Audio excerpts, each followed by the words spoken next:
Magandang umaga, magandang hapon at magandang gabi sa inyong mga kababayan.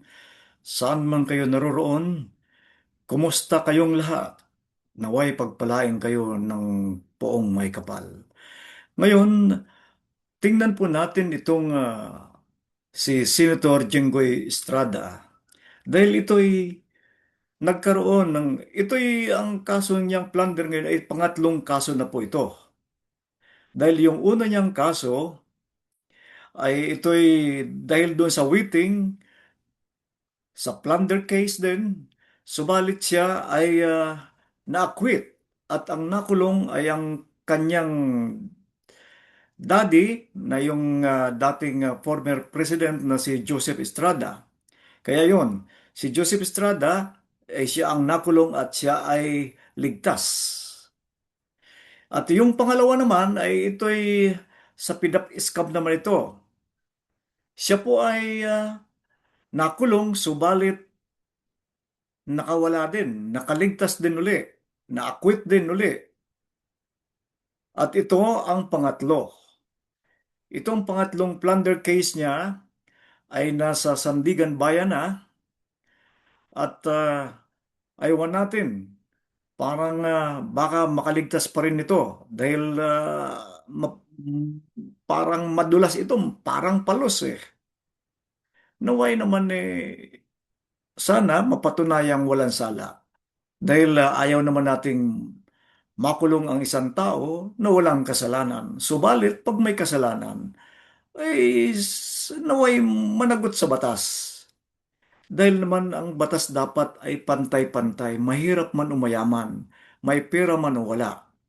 Ang involved na halaga dito sa plunder case niya ay 573 million pesos. Ay malaki po. Malaki ang halaga.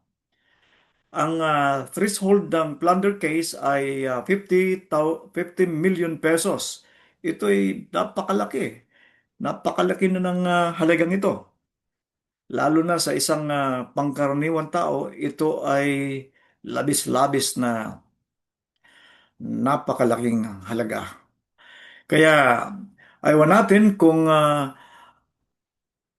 makukulong ba talaga siya sa kasong pandarambong dahil kung wala naman siyang kaso, kung wala naman siyang talagang ginawang masama, sana wag naman siyang makulong. At pero kung siya ay mapatunayan ng plunder na ito po ay wala pong piyansa po ito, walang bail po ito. Hindi po ito subalit, aywan ko ba, bakit ang plunder case ng mga nakaraan sa kaso ni Senator Jinggoy ay lagi siyang na-acquit. Kaya nga, nakakapagtataka nga dito sa ating bansa, ano? Dahil akalain mo, ang plunder, walang piyansa pero nakakalabas. Ang pinalidad nito ay lifetime imprisonment. Kaya, grabe. Ito nga, oh, recommendation ng ombudsman ay walang piyansa. Subalit, aywan ko, baka may ibang tinitingnan. Kasi narinig ko, ah, parang malakas ata ito si Senator Jinggoy sa Sandigan Bayan, kaya na-acquit. Sana naman, ang hustisya sana ang